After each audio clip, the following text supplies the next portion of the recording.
पूर्णमदः पूर्णमिदं भक्ति संवाद। आध्यात्मिक मूल्य र मान्यताप्रति प्रतिबद्ध भक्ति दर्शन टेलिभिजन दर्शकवृन्द नमस्कार। नेपालको पहिलो धार्मिक तथा आध्यात्मिक टेलिभिजन भक्ति दर्शन टेलिभिजनको कार्यक्रम भक्ति संवादमा यहाँहरूलाई स्वागत छ। यस कार्यक्रममा हामीले विभिन्न विधासँग सम्बन्धित व्यक्तित्व र सर्जकहरूसँग कुराकानी गर्दै आइरहेको छौँ भने आज हामीसँग एउटा व्यक्ति तर थुप्रै आयामसँग सम्बन्धित हुनुहुन्छ। उहाँ लाइफ कोच हुनुहुन्छ, एजुकेटर हुनुहुन्छ, बागमतीको सफाई अभियन्ता पनि हुनुहुन्छ, इनिसिएटर हुनुहुन्छ र जीवन विज्ञानको विशेषज्ञ एलपी भानु शर्मा पनि हुनुहुन्छ। उहाँलाई कार्यक्रममा स्वागत गरौँ। स्वागत छ यहाँलाई। धन्यवाद। यहाँले जीवन विज्ञानको माध्यमबाट थुप्रै कार्यक्रमहरू हाम्रो दर्शक श्रोताहरूलाई भनिसक्नु भएको छ। अब यो मानिसभित्रको सम्भावना यहाँहरूले कस्तो देख्नुहुन्छ र यस्तो जीवन विज्ञानको कार्यक्रम यहाँले चलाउँदै आइरहनु भएको छ? पहिलो प्रश्न नै अत्यन्तै मिठो र रमाइलो गर्नुभयो तपाईँले। मान्छेभित्र दुईटा भाग देख्यौँ हामीले। एउटा बाहिरी भाग कस्तो छ भने मान्छे दुखी छ, पीडित छ, जीवनप्रति अस्पष्ट छ, दिशाहीन छ, अशान्त छ, तनावले ग्रसित छ, चिन्तित छ। यो एउटा पाटो छ। तर मान्छेले आफूलाई अलिकति अझ भित्र खोलेर हेऱ्यो भने नि ऊ आफू आश्चर्यचकित हुन्छ। ऊभित्र एउटा स्वर्ण मूर्ति छ प्रत्येक व्यक्तिभित्र। त्यो चम्किरहेको व्यक्ति छ। त्यो देखेर हामी बाहिरको व्यक्ति देखेर व्यक्तिसँग काम गरेको होइन, त्यो भित्रको व्यक्ति देखेर, तपाईँभित्रको तपाईँ देखेर त्यो मनुष्यभित्रको त्यो परम सम्भावना जब देखिन्छ नि, त्यो जाजोल्यमान सम्भावना, अनि त्यो व्यक्तिलाई त्यो सम्भावना चिनाऊ भन्ने भित्रबाट जुन एउटा गहिरो प्यास जन्मिन्छ, त्यो प्यासको कारणले हामी यहाँ छौँ। मानिसले आफ्नो जीवन सुन्दर बनाउन चाहिँ यहाँको विचारमा के गर्नु पर्ला होला त? यहाँले 7 सूत्रको कुराहरू पनि गर्नुभएको छ होइन? ती सूत्रहरू माध्यमबाट नै हामीलाई सुन्दर जीवन प्रदान गर्न सकिन्छ कि के कस्तो छ? यहाँले अझै कति यसलाई अझै क्लियर गरिदिनुहुन्छ कि? पहिले हेर्नुपर्छ कि मैले मभित्र के सम्भावना लुकेका छन्। हामी आफूभित्रको सम्भावना नखोतलिकन नै केही बन्न हिँड्छौँ। मभित्र के लुकेको छ त? म के को कच्चा पदार्थ हुँ? त्यो त मैले चिन्नु पऱ्यो नि। त्यो व्यक्तिलाई हेर्दाखेरि अध्यात्मले सबभन्दा बढी व्यक्तिको खोजी गरेको छ। व्यक्तिको खोजी अरू कुनै विषयले गर्दैन। विज्ञानले पनि व्यक्तिको शरीरको खोजी गरेको छ र मनोविज्ञानले पनि व्यक्तिको मनको खोजी गरेको छ। तर व्यक्ति त त्यो शरीर र मनभन्दा पनि पृथक छ, भिन्न छ र ठुलो छ, विशाल छ। म अलग छु, मेरो मन मेरो एउटा पाटो मात्रै हो। त यसरी अध्यात्मले के देख्छ भने व्यक्तिभित्र 7वटा मूलभूत सम्भावना हुन्छन्। एउटा स्वास्थ्यको सम्भावना हुन्छ, अर्को सुखको सम्भावना छ, अर्को परम साहसको सम्भावना छ, प्रेमको सम्भावना छ, व्यक्तिभित्र विचारको सम्भावना छ, ध्यानको सम्भावना छ र ईश्वर साक्षात्कारसम्मको सम्भावना व्यक्तिभित्र छ।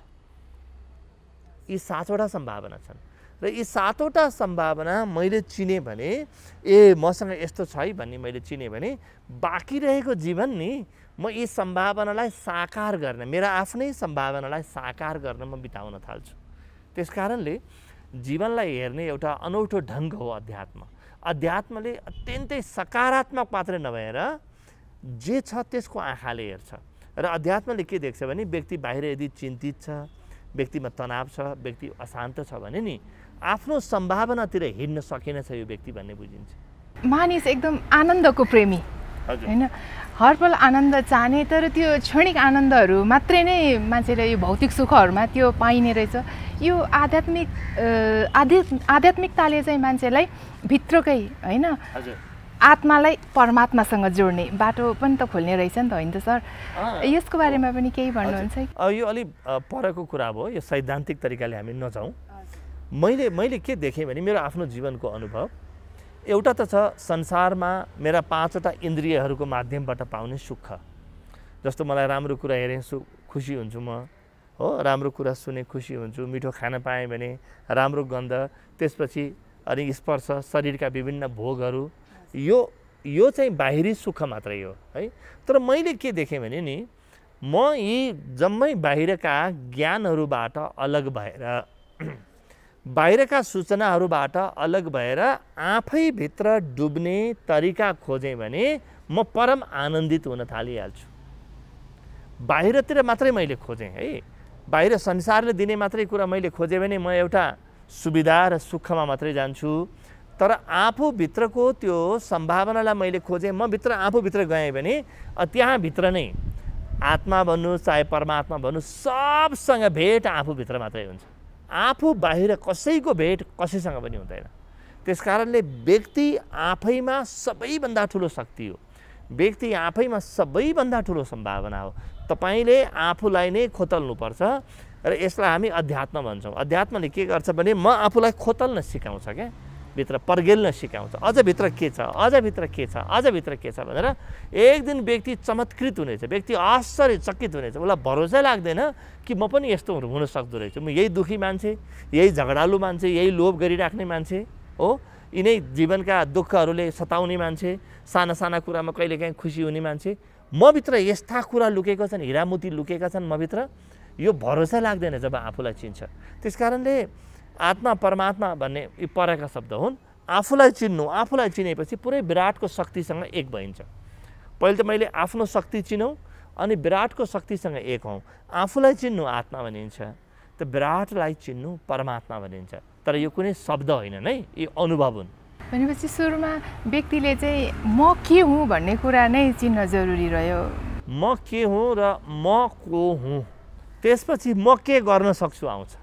पहिले म को हुँ चिनौँ, त्यसपछि म के गर्न सक्छु आउँछ। जस्तो व्यक्तिभित्र हुन्छ नि कि भित्र चाहिँ आफूलाई चित्र मनपर्छ क्या, चित्र मनपर्छ चित्र। अनि उसलाई के लाग्छ भने म एउटा पेन्टर हुँ, चित्रकार हुँ भन्ने लाग्छ। त्यसपछि पेन्टिङ गर्न थाल्छ उसले।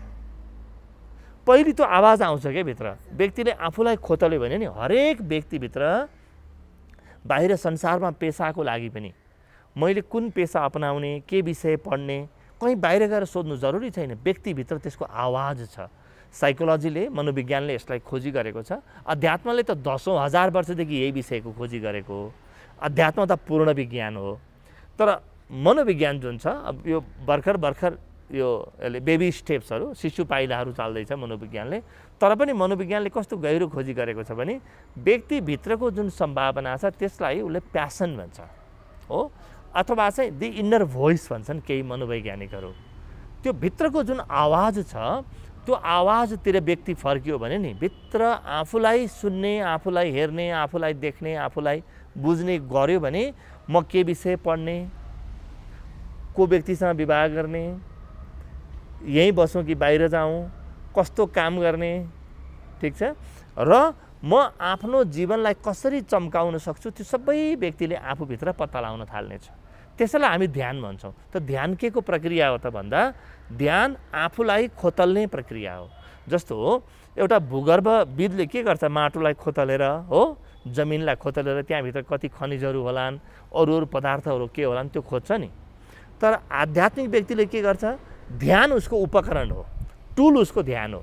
त्यो ध्यान प्रयोग गरेर उसले आफूलाई खोतल्छ र आफूलाई खोतलेर भित्र हेर्छ कि तपाईँभित्र के छ, म भित्र के छ, म कति खुसी हुन सक्छु, कति प्रेमको सम्भावना छ, कस्तो प्रकारको व्यवसाय गर्न सक्छु, म कस्तो प्रकारको मान्छेको म नजिक भएँ भने म अत्यन्तै राम्रोसँग काम गर्न सक्छु। सारा कुराहरू व्यक्तिले आफूभित्र खोतल्न सक्छ, किनभने व्यक्ति सम्भावनाको खानी हो एउटा।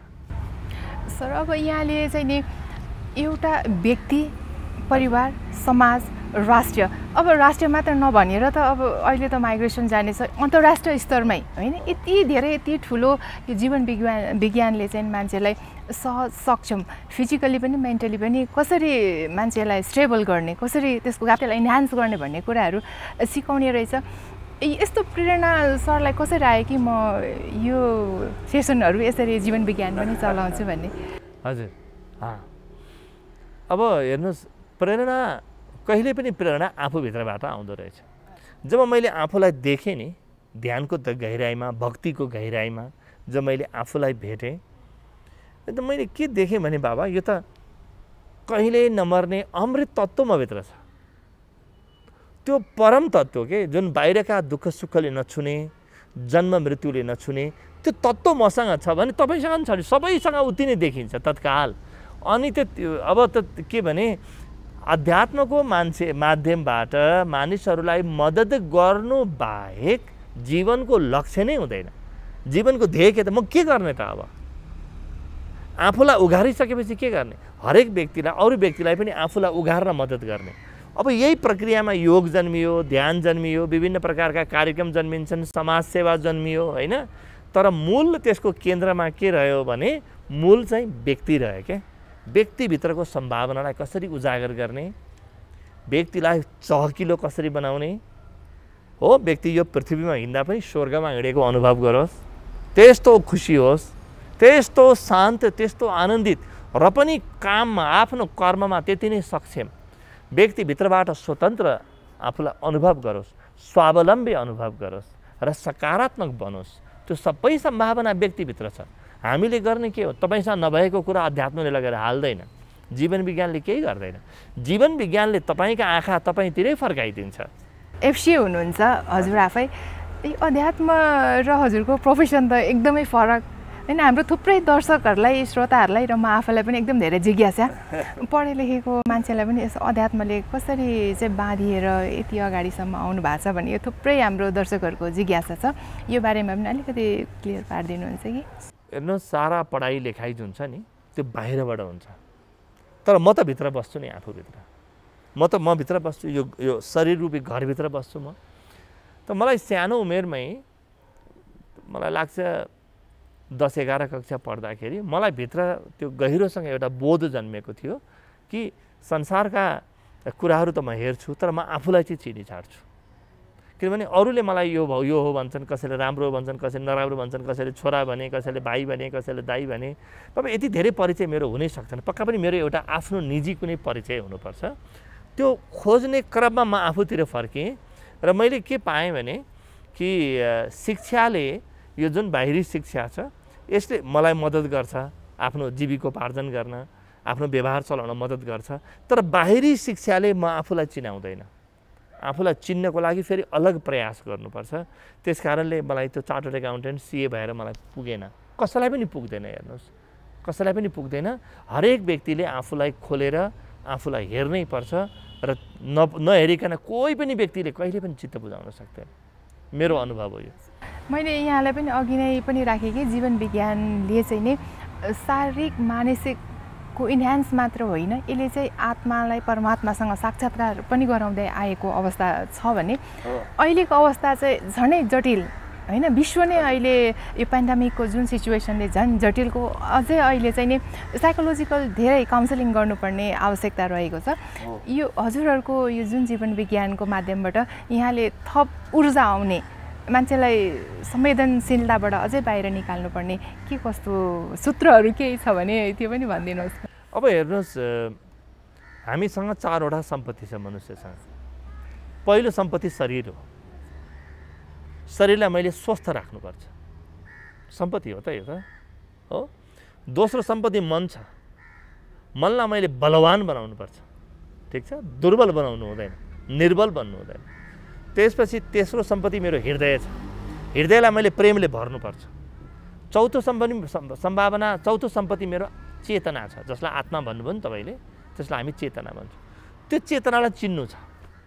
यी 4वटा सम्पत्तिमा काम गर्ने व्यक्ति, शरीरलाई जसले बलवान बनायो उसको जीवनमा रोगको सम्भावना न्यून भयो।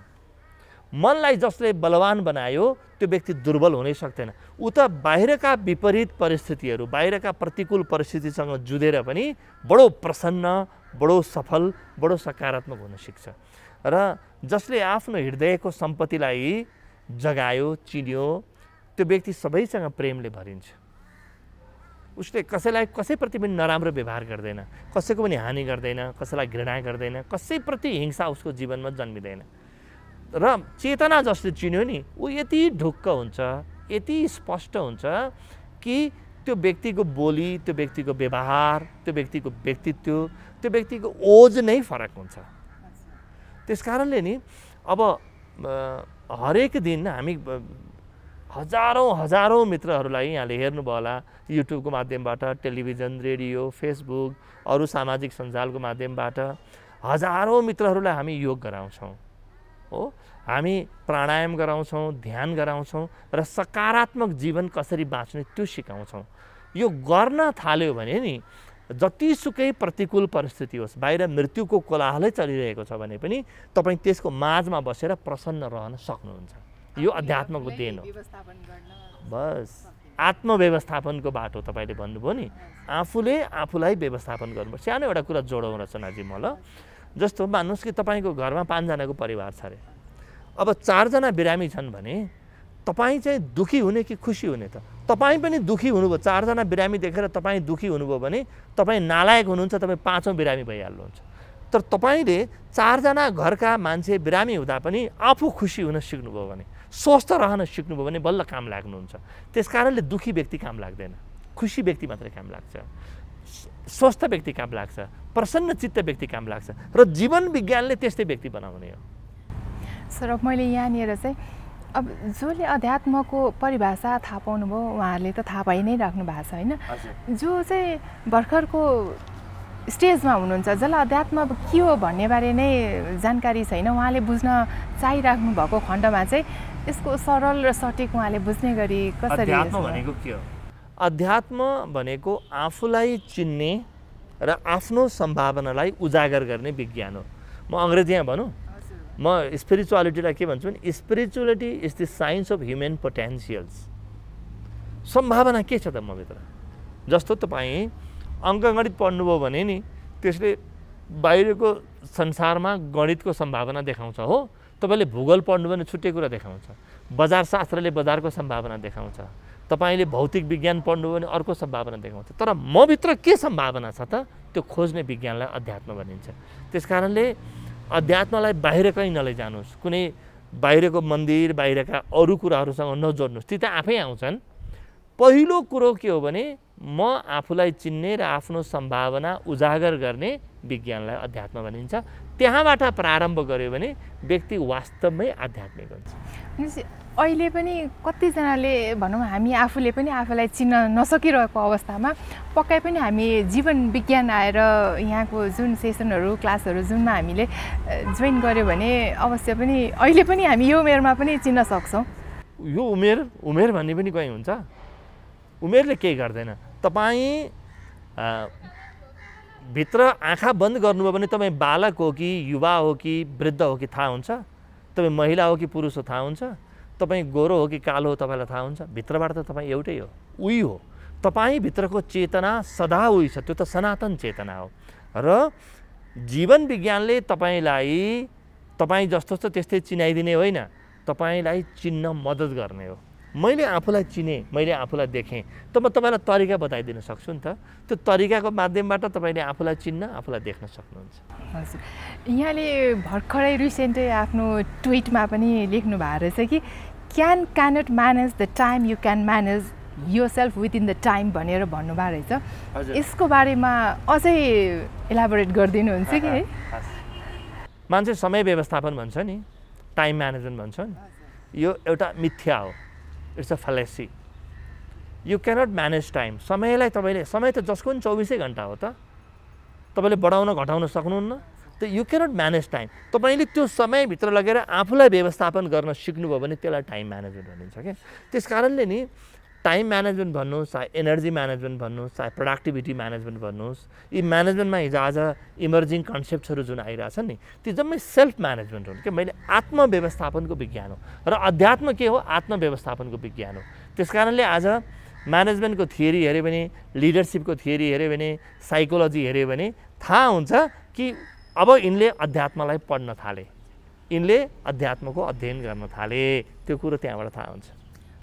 अब यो भन्नु सुनिन्छ नि त सर, साधारण जनमानसमा पनि उठेदेखिको ह्याट्रिक होइन, टाइमै छैन मेरो लागि, टाइमै भएन भनेर टाइम व्यवस्थापन गरेर आफूलाई पनि व्यवस्थापन गर्न केही सूत्र छ कि के छ सर? यो हाम्रो जुन दर्शकहरूलाई यो जिज्ञासा छ नि त मेरो लागि टाइमै भएन भनेर, यसलाई अलिकति क्लियर गरिदिनु। सबभन्दा पहिलो के गरिदिने भने आफ्नो समय व्यवस्थापन गर्नको लागि जे सबैभन्दा महत्त्वपूर्ण काम हो मेरो जीवनको त्यो मैले थाहा पाउनुपर्छ। सबभन्दा महत्त्वपूर्ण कामलाई सबभन्दा बढी समय दिने, सबभन्दा महत्त्वपूर्ण कामलाई सबभन्दा बढी समय दिने। The most important should get the most of time. त्यसपछि जुन कुरो कम महत्त्वपूर्ण छ त्यसलाई कम समय दिने, त्यसपछि जुन कम महत्त्वपूर्ण छ त्यसलाई कम समय दिने। यसरी प्राथमिकता हेर्नुहोस्, टाइम म्यानेजमेन्ट भनेको अन्ततोगत्वा के हो त? इट्स प्रायोरिटी म्यानेजमेन्ट हो। तपाईँको प्राथमिकताको व्यवस्थापन गर्नुभयो भने तपाईँको समय व्यवस्थापन भइहाल्यो। तपाईँको जीवनमा आजको प्राथमिकता के हो? स्वास्थ्य हो, शान्ति हो, एउटा राम्रो आफ्नो चाहिँ कर्म क्षेत्रमा आफ्नो व्यवस्था हो। यी तिनटालाई तपाईँले समय दिनुहोस् त, अरू कुराबाट समय अलिक काटेर तपाईँ जीवनमा प्रगति गर्न थालिहाल्नुहुन्छ। यो त लाइफको हरेक फ्रेजमै पो इम्प्लिमेन्ट हुने रहेछ त होइन सर? जसुकैलाई चाहिने कुरा हो यो। विद्यार्थीलाई पनि चाहिन्छ, राजनेतालाई पनि चाहिन्छ, भगवान् बुद्धलाई पनि चाहिन्छ यो। समय व्यवस्थापन कसलाई चाहिँदैन? किनभने समय त सीमित छ नि त, लिमिटेड क्वान्टिटी छ नि हो। त्यो लिमिटेड क्वान्टिटीभित्र आफूलाई अनलिमिटेड बनाउन सिक्नुपर्छ क्या। त्यो सीमितभित्र आफूलाई असीमित बनाउन सिक्नुपर्छ। समय व्यवस्थापनको कला नै यही हो। अब मैले चाहिँ यो अध्यात्मकै कुरा गरिराख्दाखेरि हाम्रो जस्तो 80-82% लगभगमा हिन्दूहरू छौँ होइन सर। अध्यात्मद्वारा टुरिज्मलाई भित्राउने सम्भावना कतिको देख्नुहुन्छ कि जब यो 2020मा चाहिँ हामीले 20 लाखभन्दा बढी टुरिज्म भित्राउने जुन हाम्रो लक्ष्य लिनु भएको थियो, त्यसलाई चाहिँ यो पेन्डेमिकले अलिक धेरै पैनिके बनाएर हाम्रो त्यो टार्गेट मिट गर्न सकिएन। तर अब पनि होइन, सधैँभरि त यतिकै नरहला। अब देशलाई अध्यात्मद्वारै हामी धार्मिक पर्यटनको कसरी प्रवर्धन गर्न सकिन्छ त सर? पेचिलो प्रश्न सोध्नुभयो। मैले विगत 2-3 वर्षमा पर्यटनसँग सम्बन्धित धेरै मञ्चहरूमा अध्यात्म र पर्यटनलाई कसरी एकैसाथ लिएर जान सकिन्छ यस विषयमा धेरै चर्चा पनि गरेको छु र मैले काम पनि गरेको छु है। अब म 2-3 कुरा तपाईँलाई बताउँछु। हेर्नुहोस्, तपाईँले यदि अध्यात्मलाई भन्नुभयो नि 80-82%, 84% हिन्दूहरू छन् यो देशमा होइन। अब प्रश्न उठ्छ कि हिन्दूहरू हिन्दू झैँ भएर बाँचेका छन् कि छैनन्? यदि तपाईँले आध्यात्मिक पर्यटन स्पिरिचुअल टुरिज्म सुरु गर्ने हो भने 2टा कुरालाई ध्यान दिनु। एउटा त आफ्नो मौलिकता भनेको नेपाली धर्म संस्कृतिको रक्षा गर्नुपर्छ। अब धर्म संस्कृति विदेशबाट ल्याउने, राजनीति पनि विदेशबाट ल्याउने हो, अनि सबै कुरा विदेशमा मात्रै छ भन्ने, अनि मेरो मौलिक धर्म संस्कृतिको रक्षा कसले गर्छ त? हाम्रो मौलिक धर्म संस्कृति भयो भने बल्ल विदेशीहरू हेर्न आउनेछन्, सिक्न आउनेछन्। तर हामीले उनीहरूको जस्तै यहाँ ठुला ठुला चर्च बनाइदियौँ भने उनीहरूको चर्च त उनीहरू कहाँ हेर्छन् नि, हामी कहाँ किन हेर्न आउँछन्? हामी आफ्नो मौलिक धर्म संस्कृतिमा फर्किनुपर्छ र यो राज्यले यस विषयलाई सम्बोधन गर्नुपर्छ पहिलो। दोस्रो कुरो के हो भने नि, यसलाई राम्रोसँग बुझौँ, अध्यात्मको भित्री चुरो के हो? अध्यात्मको चुरो हो ध्यान र भक्ति। ध्यान र भक्ति भएन भने अध्यात्म हुँदैन। अरू सबै कर्मकाण्ड हो। कर्मकाण्ड हेर्न कोही पनि आउनेवाला छैन। त्यो संस्कृति हेर्न अलिकति आउँछ, संस्कृतिको फाइदा छ। तपाईँको लाखे नाच हेऱ्यो, मच्छेन्द्रनाथको जात्रा हेऱ्यो भने त्यसको फाइदा छ, त्यो हेर्न आउँछ। तर आफूलाई बदल्न आउने मान्छे धेरै हुन्छन्। हेर्नुहोस्, मैले एउटा तथ्याङ्क पढेको थिएँ कि स्पिरिचुअल टुरिज्म भनेर जहाँ जहाँ मान्छे हिँड्छन् यसमध्ये 18% भन्दा बढी व्यक्तिहरू आफूलाई चिन्न खोज्नेछन्।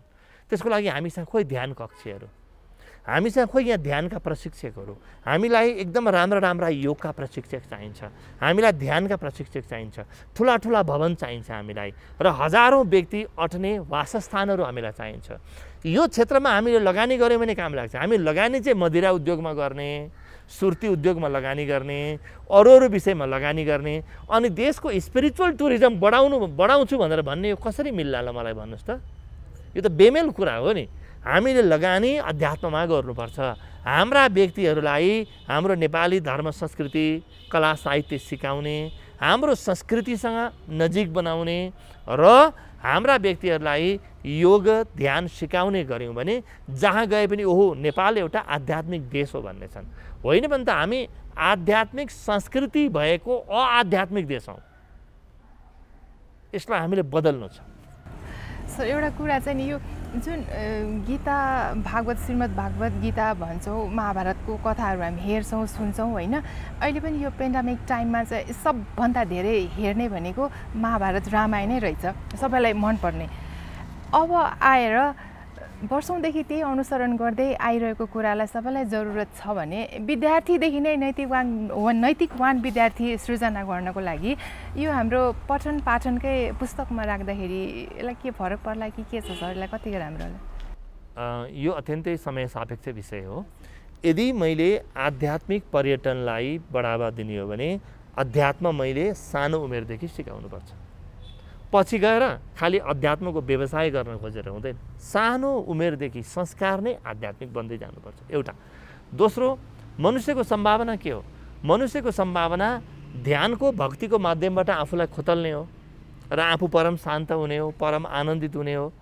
अब त्यो कुनै पनि शिक्षामा छैन। अहिले हामीले जुन कुरो शिक्षा पढाइरहेका छौँ नि, यही त एउटा सामान्य गरिखाने मान्छे त बन्ला, तर वास्तवमा मानव बन्दैन क्या। त्यस कारणले अध्यात्मलाई र नैतिकतालाई सानो उमेरदेखि नै यहाँले भने चाहिँ शिक्षाको पाठ्यक्रममा समावेश गर्नुपर्छ। र त्यो शिक्षाको पाठ्यक्रममा टाकटुके विषय 2-4 कथा लिएर हालेर हुँदैन। नैतिक शिक्षाका 2-4 कथा मात्रै हालेर हुँदैन। पुरै आध्यात्मिक ज्ञानलाई त्यो सानो उमेरदेखि नै सिकाउँदै लग्यौँ भने अनि व्यक्ति यति प्रज्वलित हुन्छ कि यहाँबाट भोलि पुरै विश्व चेतनालाई प्रभाव पार्न सक्ने व्यक्ति जन्मिनेछन्। तर त्यसका लागि हामीले सानो उमेरदेखि नै काम गर्नुपर्छ। परिवारले पनि काम गर्नुपर्छ, विद्यालयले पनि काम गर्नुपर्छ, समाजले पनि काम गर्नुपर्छ, सञ्चार माध्यमले पनि काम गर्नुपर्छ र त्यसका लागि शिक्षाको पाठ्यक्रममा यी विषयहरू समाहित हुनुपर्छ। यहाँले अर्को पनि ट्विट गर्नुभएको रहेछ, मैले त्यसलाई पनि लिएँ। सरल, सहज र सुलभ विषयले मात्र मानिसलाई जीवनमा खुसी र प्रगति दिन्छ भन्नुभएको छ होइन? यो कुरालाई पनि अलिकति व्याख्या गरिदिनुहुन्छ कि? हेर्नुहोस्, मान्छेले भगवान भनेको, जीवन भनेको, धर्म भनेको यति जटिलो भन्ने बनाए। त्योभन्दा सरल र सहज मैले केही पनि देख्दिनँ। आफू जटिल भयो भने नि धर्मबाट टाढा गइन्छ। धर्मबाट टाढा जानु भनेको शान्तिबाट टाढा जानु, प्रेमबाट टाढा जानु है, र आनन्दबाट टाढा जानु। जति सरल भयो, जति सहज भयो र सामान्य कुरा, ठुला कुरा मलाई चाहिँदैन, महँगा कुरा चाहिँदैन। साना कुरा मैले मन पराउन थालेँ, तिनीहरूसँग खेल्न थालेँ, तिनीहरूलाई मैले प्रेम गर्न थालेँ। मेरो वातावरण जे छ, मेरो परिवारमा जो छ, त्यो सुलभ कुराहरू, सरल जीवन, सहज व्यवहार र सुलभ कुराहरूसँग मेरो प्रेम पर्न थाल्यो भने अनि मैले देख्छु कि बहुत गहिरो भित्रबाट एक प्रकारको शान्ति जन्मिन्छ, आनन्द जन्मिन्छ। जटिलताले व्यक्तिलाई बिस्तारै मानसिक रोगको शिकार बनाउँछ। दर्शकवृन्द, हामी अब कार्यक्रमको अन्ततिर पनि आइसकेका छौँ। जाँदै हाम्रो एलपी भानु सरलाई चाहिँ हाम्रो दर्शकहरूलाई अहिलेको अवस्थामा आफूलाई व्यवस्थापन गर्नको लागि सरल र सहज तरिका छोटो केही भनिदिनुहोस् न। हजुर, अब यो जीवनको विषय यस्तो हो कि सरल र छोटो, मैले भने पनि सरल र छोटो तरिकाले बुझ्नुपर्छ। म 2-3 कुरा मात्रै भन्छु ल। जीवनमा 5वटा कुरालाई जोड दिउँ, थपौँ यदि छैन भने। पहिलो, सद्विचार, विचारलाई राम्रो सकारात्मक बनाउने प्रयास गर्न सुरु गरिहालौँ। दोस्रो हो सत्कर्म, आफ्नो कर्मलाई राम्रो बनाऊ। हेर्नुहोस् न, त्यहीबाट शान्ति आनन्द फल्न थालिहाल्छ, दुःख मुक्तिको उपाय सुरु भइहाल्छ। तेस्रो हो हरेक दिन योगाभ्यास गर्ने। चौथो हो हरेक दिन प्राणायाम गर्ने, हरेक दिन ध्यान गर्ने। यति 5वटा कुरा। यसलाई हामी योग पञ्चामृत भन्छौँ अथवा पूर्ण अध्यात्म पनि भनिन्छ यसलाई। सद्विचार, सत्कर्म, योगाभ्यास, प्राणायाम, ध्यान, यति कुरा तपाईँको जीवनमा जोड्नुहोस्। तपाईँको जीवन एकदम मजाले त्यो अहिले त यो धानको बेला छ नि, त धानको मौसम छ। धानको खेतमा हरियो धान त कसरी लह लगाउँछ, त्यो हावा लाग्दाखेरि एकदम आनन्द छ, कस्तो नाचिरहेको हुन्छ त्यो धान जसरी नाच्छ नि, संसारमा कोही पनि नर्तकी त्यसरी नाच्नै सक्दैन। त्यो धान नाच्न सक्ने जीवन बन्छ। यहाँको अमूल्य समय दिनुभयो। पक्कै पनि दर्शक श्रोताहरूले चाहिँ यो जुन 5वटा सरल, सहज र सुलभ यो बताउनु भयो तपाईँले आयामहरू, योद्वारा पक्कै पनि उहाँहरूले फाइदा लिनुहुनेछ। यहाँलाई कार्यक्रममा आइदिनु भयो, धेरै हामीलाई यहाँको अमूल्य टाइम दिनुभयो। धन्यवाद हजुर, नमस्कार। यहाँलाई र भक्ति दर्शन टेलिभिजनलाई म अनुग्रह व्यक्त गर्छु। तपाईँले हरेक चुनौतीको बावजुद अध्यात्म, संस्कृति र धर्मलाई जीवनको महत्त्वपूर्ण पाटोको रूपमा उजागर गर्दै हुनुहुन्छ। मेरो हार्दिक शुभकामना पनि छ। दर्शकवृन्द, कार्यक्रमको अन्तमा छौँ। यी र यस्तै कार्यक्रमहरू लिएर हामी फेरि पनि आउनेछौँ। आजको कार्यक्रमले यहाँहरूलाई सरल, सहज र सुलभ जीवन कसरी बाँच्ने आधारहरू पक्कै पनि यहाँले पाउनुभयो यो कार्यक्रम सुनेर। हस् त, हामीलाई पनि आज्ञा दिनुहोस्। आध्यात्मिक मूल्य र मान्यताप्रति प्रतिबद्ध भक्ति दर्शन टेलिभिजन हेर्दै रहनुहोला। नमस्कार।